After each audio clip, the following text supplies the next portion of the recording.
Good morning and welcome back to my channel, Bottom of the Glass. I'm Bella and I'm here today with another Bible study.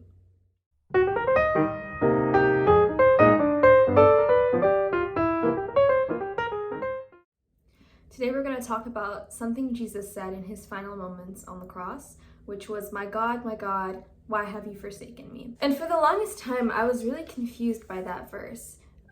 It was sort of a moment where it felt like Jesus had lost hope for 1 second. You know, we know he's fully God and fully human.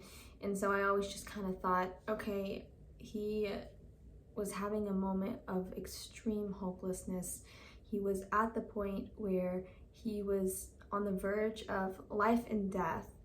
And so in a moment of humanness, he asks God, I feel like, why have you forsaken me? I feel like you've left me.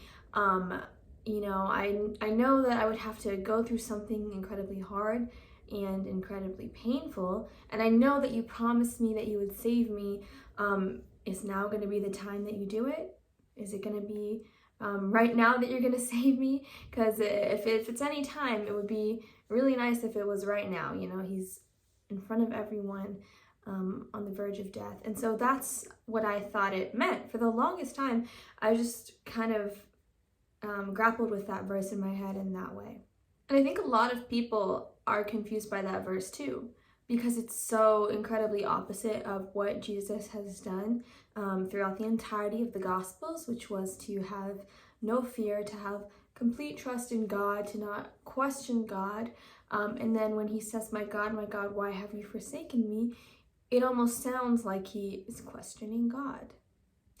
But here's the thing, Jesus is God. So he's not questioning God, he's not questioning himself.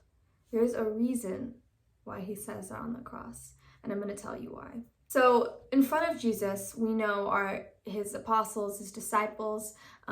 Mary is there watching her son. Just everyone that was close to him is in agony, and then everyone that was against him is laughing and just watching in contempt. And some of those people were the Jewish rabbis and the Pharisees and the Sadducees, and they're watching him and they're like kind of thinking, well, that's what he gets. That's what he gets for claiming to be a false prophet, claiming to be the Son of God. And so something about these Pharisees and Sadducees and priests that are watching him is that they are theologians. They've studied the Old Testament. Because of that, at that time, they didn't have the New Testament, so it was just the Torah, the Old Testament, and these men were studiers of those books. They knew them very, very well, inside and out. They taught these books.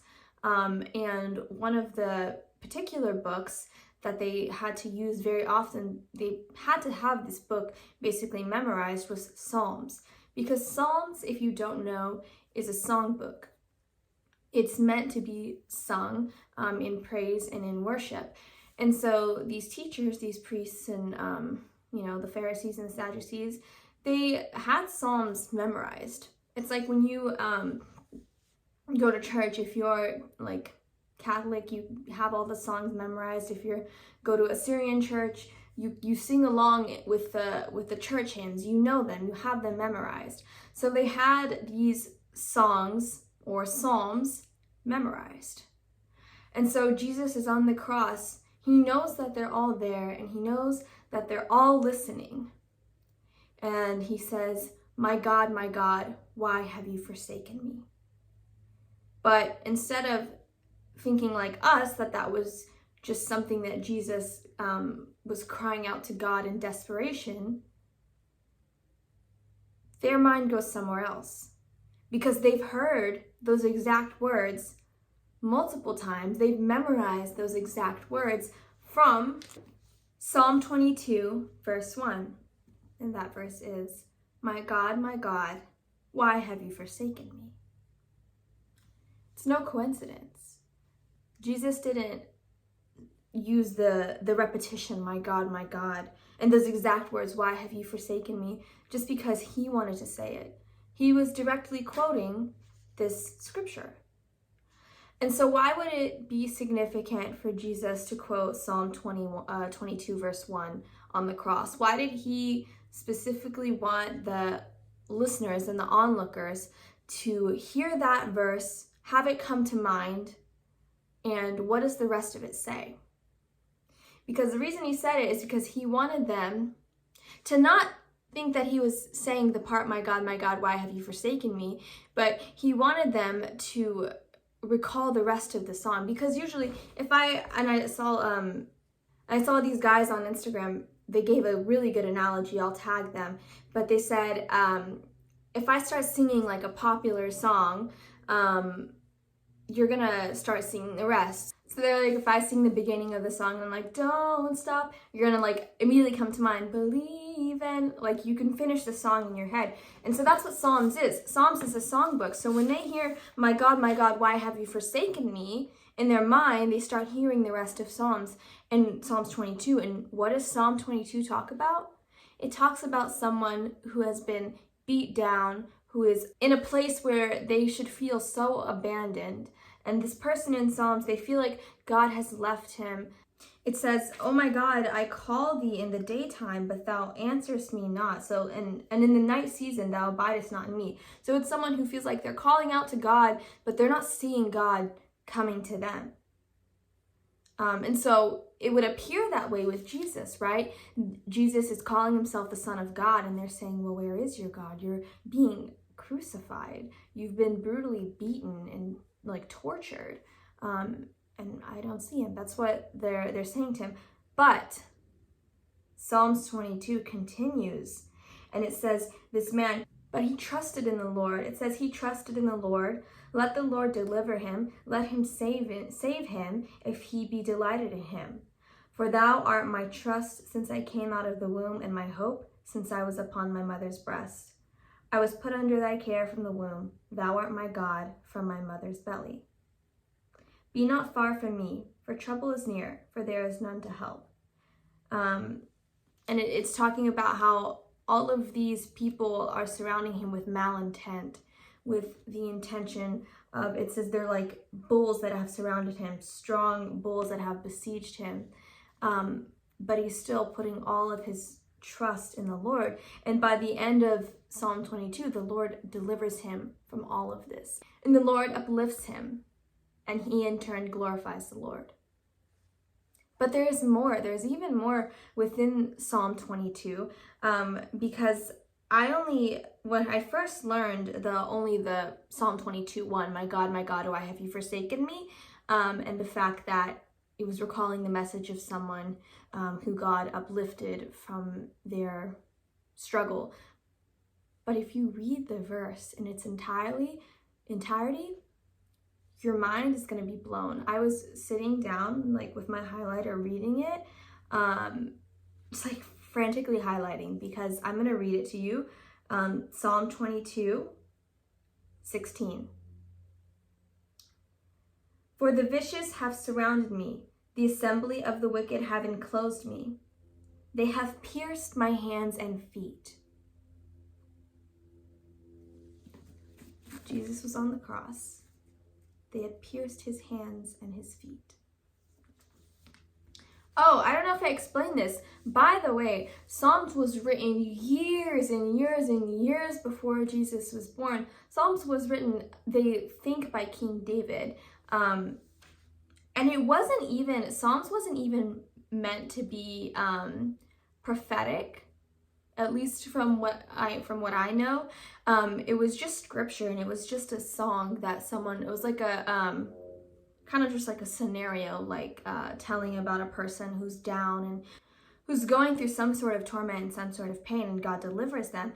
But I don't know if it was written like some of the other books or some of the other verses where it's like a direct, like God said, I'm giving you, this is a prophecy about the Messiah. It wasn't like that, but it is a prophecy about the Messiah in itself. And it literally says they pierced his hands and his feet. My bones ached with pain. They looked and stared upon me. This is verse 18. They parted my garments among them and cast lots upon my vesture.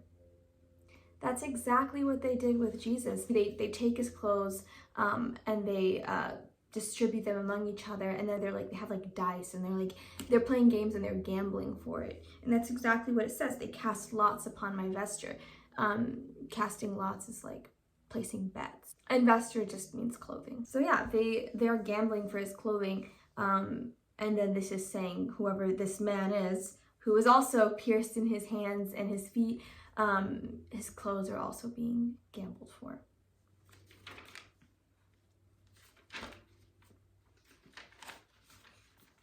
But wait, there's more. This is actually, I'm going to read now from the book of John. Where are you, John?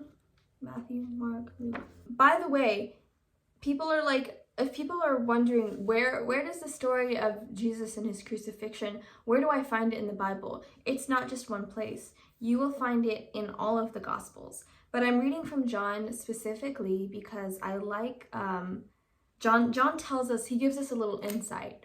And I'm going to tell you where that is. So John's talking about, it's like towards the end of the day, on the day of the crucifixion. And we know that Jesus was crucified on Friday, Good Friday, and so the next day was the Sabbath. So Saturday is the Sabbath for the Jewish people. And they're talking about it, and they're like, we don't want to have these bodies like just in the air on the day of the Sabbath. That's kind of unholy. We want them to be taken down. So how are we going to get them down? Because we don't know if they're like dead or alive. Obviously, if they're alive, we're not going to take them down just yet. So they say that whoever's in charge, they tell them if they're not dead, break their legs so that they die faster. Because what their situation was is they were on the cross. Their legs were supporting them, keeping their chest up so that they can breathe. So if they were to break their legs, their chest would fall and it would cause asphyxiation. Basically, they wouldn't be able to breathe. Their lungs would collapse. But when they went to do this, they went first to the thief on Jesus's left, and they saw he was still alive. So they broke his bones in his legs. And then they went to the other one, and they saw he was still alive, so they broke the bones in his legs. And it says, but when they came to Jesus, this is John chapter 20, verse 33. But when they came to Jesus, they saw that he was dead already, so they did not break his legs. And why is this significant? So this is why I wanted to read from John, because John tells us in verse 36, for these things happen, talking about the bones of Jesus not being broken, for these things happen that the scripture might be fulfilled, which said, not even a bone shall be broken in him. So I got curious. I was like, well, which prophecy is that fulfilling? But he doesn't say it was a prophecy that was fulfilled. He said there was a scripture that was fulfilled. So if you try to find a prophecy about the bones being broken, you're not going to find one. But there are certain scriptures about the bones not being broken. So if you were to go to Exodus, and Exodus in this chapter 12 is talking about the way that you're preparing a sacrifice. Verse 46 says, it is to be eaten in a single house. You are not to bring forth any of the flesh outside of the house, nor are you to break any bone of it. So we consider Jesus our sacrifice. So following Jewish tradition, the bones are not to be broken. Jesus's bones were not broken. And I just realized this just now. It's to be eaten in a single house. You are not to bring forth any of the flesh outside of the house. That reminds me of communion, right? We eat Jesus's flesh. We eat it in church. We don't just take communion with us and like put it in our pockets. There are like certain instances where if you're sick, the communion can be brought to you. But other than that, we're receiving communion in God's house, and we don't take it out of his house. But there's one more verse that also talks about the bones not being broken. So that other verse was in Psalms, which is exactly what we were reading from earlier. And remember when I said that Psalms wasn't like a prophecy per se, but it's scripture. It's not a, like designated like this is a prophecy, but when you read it, it's actually extremely prophetic, which is interesting. So I'm going to read from you Psalms 34 verse 20. Many are the afflictions of the righteous, but the Lord delivers him out of them all. He keeps all his bones, not one of them is broken. So, even though John didn't tell us exactly what scripture it fulfilled, either of those, it fits. And I think it's just crazy that Psalm is one of the ones that it is, since Jesus has already fulfilled so much of the book of Psalms so far from what I've been talking about. And I'm sure there's more. Like, I'm gonna be honest, I haven't read all of Psalms. I've only read like a few chapters because when I was preparing for this Bible study, I got really invested in it, and I kept finding stuff in here that is prophetic, even though Psalms wasn't meant to be a prophecy per se. So thank you, John, for helping us make that connection, because he did give us a little hint, and John was actually the one that noticed it. You know, I would have honestly loved to go to, if John ever did a Bible study. I think that would be awesome, because he knows obviously the word very well, and he made a lot of connections. And he tells us again, so that was talking about the bones, that was verse 36, and then in verse 37 he says, and again another scripture which said, they shall look on him whom they pierced. So when they pierced Jesus, they had no idea that they were actually fulfilling scripture, right? Like the soldiers, they just did it because, hey, we want to check if he's dead. He's the only one that we think is dead, so we're just going to pierce him to see for sure. And little did they know they were fulfilling Zechariah chapter 12, verse 10 through 14. And I will pour out on the house of David and the inhabitants of Jerusalem a spirit of grace and pleas for mercy, so that when they look on me, on him who they have pierced, they shall mourn for him, as one mourns for an only child, and weep bitterly over him, as one weeps over a firstborn. So they had no idea they were fulfilling that scripture. And I actually talked about this in a past video I did. It was called Jesus and the Vinegar, and about the significance of the vinegar that they gave him. These men that thought that they were finally ending this idea that this man who claims to be the Son of God might actually be the Messiah, they thought they were kind of squashing that anarchy, I guess. They thought it was anarchy because it was gaining such a following that they feared that it would cause uprising. And, you know, the Roman government was under the rule of Caesar, and so they were very adamant about having the power and being in control. And so by killing this, who they called him a false prophet, by killing him, they thought that they were, by killing him in this manner, they thought that they were once and for all ending any idea that he might be the Messiah. But in reality, every step along the way to up until the point where he rises from the dead, everything that they did was fulfilling scripture, and they didn't even know it. And that's what's so beautiful about it, is because this stuff wasn't intentional, and it wasn't like the norm. Like, it's not like every person who's crucified has to be pierced on the side. Like, no, it only happened because Jesus died before the others. Or it wasn't like, okay, well, two of them are already dead, only one of them's alive, so only one of them, his bones need to be broken. The other two, they don't. It's not like that. It was just Jesus, and it was so specific to the scripture that there's no possible way that it could be a coincidence. So thank you, John, for including that in your book and letting us know that those two were fulfillments of scripture. And thank you guys for listening to me talk about all of the other fulfillments of scripture in Psalms.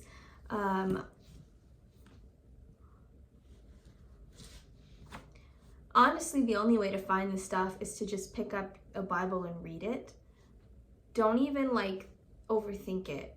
just flip to a book. It doesn't even matter if you're like, you know, oh, I have to start from the beginning, go all the way to the end. It's good to read the Bible beginning to end, and that's one of like my goals for myself because I haven't done it. But just pick up the book, and even if you just flip somewhere and you start reading, you're gonna get something out of it. Because no matter where you flip in the Bible, no matter what page that you read, you're gonna get something out of it because all of it is, you know, the word inspired by God.